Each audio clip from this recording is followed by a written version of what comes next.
Assalamualaikum warahmatullahi wabarakatuh.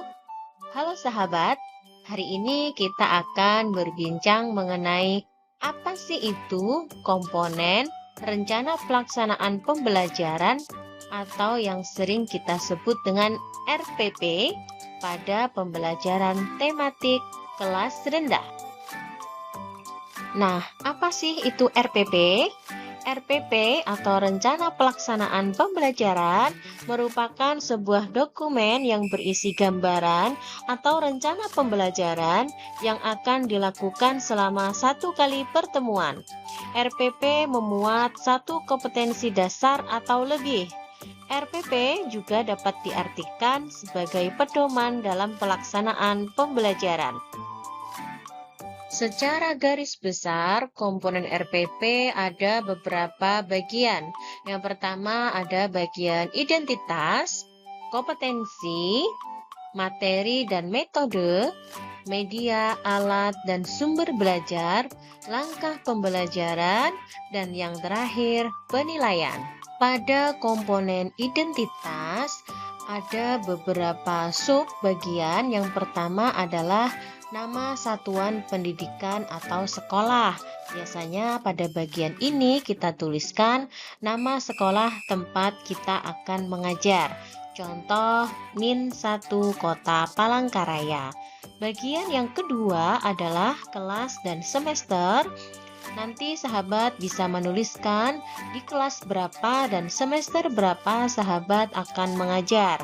Bagian yang ketiga adalah tema dan subtema. Nah, di bagian ini dicantumkan tema apa yang akan diajarkan dan subtema berapa. Di bagian yang keempat, ada pelajaran keberapa yang akan diajarkan.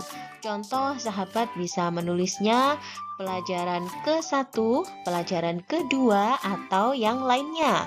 Nah, di bagian akhir, di komponen identitas atau bagian yang kelima, ada alokasi waktu. Pada bagian komponen kompetensi dalam RPP, ada 4 bagian besar. Yang pertama adalah kompetensi inti. Biasanya, kompetensi inti ini dicantumkan 4 kompetensi yang terdiri dari kompetensi sikap spiritual, kompetensi sikap sosial, kompetensi pengetahuan, dan kompetensi keterampilan. Kompetensi ini bisa sahabat ambil dari dokumen kurikulum. Kemudian di bagian 2 ada kompetensi dasar. Di sini sahabat bisa menuliskan kode nomor kompetensi dasar yang akan diajarkan. Misal 3.1, maka kompetensi yang akan diajarkan adalah kompetensi dasar aspek pengetahuan. Di bagian ketiga ada indikator. Nah, pada bagian ini, sahabat mencantumkan kemampuan yang harus ditunjukkan oleh siswa menggunakan kata kerja operasional atau KKO. Sahabat bisa merujuknya ke taksonomi Bloom atau yang lainnya. Nah, di bagian yang keempat ada tujuan pembelajaran. Tujuan pembelajaran ini biasanya harus mengandung unsur A, B, C, D. A adalah audiens atau siapa yang akan menjadi pendengar, pemirsa, atau yang menjadi audiens dalam pembelajaran yang akan dilakukan. Dalam hal ini berarti siswa. Komponen B, behavior, ini merujuk pada perilaku yang diharapkan. Bagian behavior ini mengacu pada indikator. Kemudian bagian C atau condition ini merupakan jabaran kondisi seperti apa yang akan mengiringi siswa atau yang akan membuat siswa bisa mencapai indikator yang diharapkan. Yang terakhir bagian D adalah degree. Degree di sini menunjukkan patokan atau tolak ukur seberapa dia harus dicapainya. Jika kompetensinya menjelaskan, maka bagaimana kriteria menjelaskan yang diharapkan. Misal menjelaskan dengan tepat, dengan jelas. Jika kompetensinya meminta untuk menyebutkan, maka degree bisa berupa sebutkan 5 rukun Islam. Contohnya, ataupun yang lainnya, sebutkan 3 nama hewan peliharaan.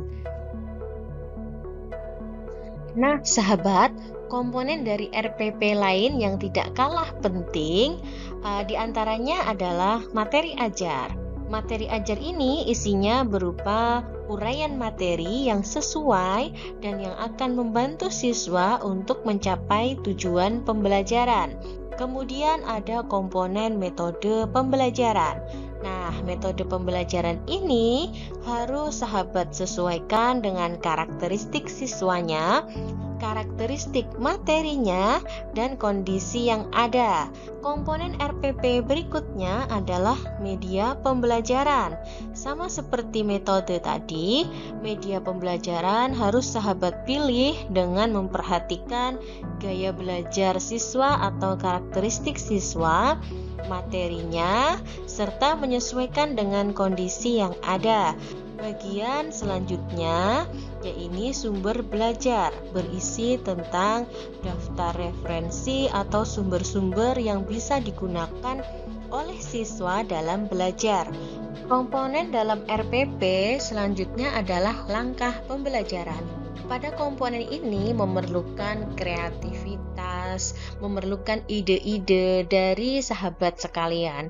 Pada komponen langkah pembelajaran ini, secara umum ada 3 bagian besar. Yang pertama adalah kegiatan pendahuluan, yang kedua kegiatan inti, dan yang ketiga kegiatan penutup. Nah, komponen terakhir dari RPP adalah bagian penilaian.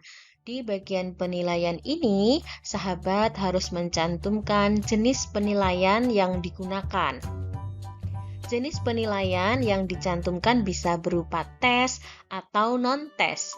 Sahabat bisa mencantumkan jenis tes jika kompetensi yang akan diukur adalah aspek pengetahuan.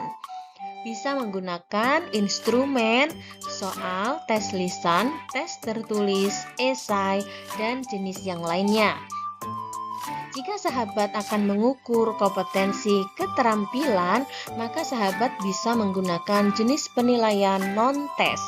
Nah, sahabat, jika sahabat akan menilai sikap siswa, maka sahabat bisa menggunakan jenis penilaian diri, siswa menilai dirinya sendiri, atau jenis penilaian teman sejawat, antar siswa saling menilai satu sama lain, atau penilaian jurnal melalui observasi yang dilakukan oleh guru kemudian dideskripsikan. Demikian sahabat pembahasan kita mengenai apa saja itu komponen dari RPP tematik kelas rendah.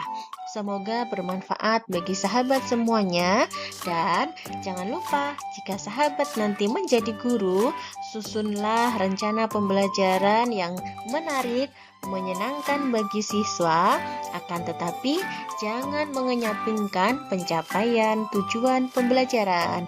Terima kasih. Assalamualaikum warahmatullahi wabarakatuh.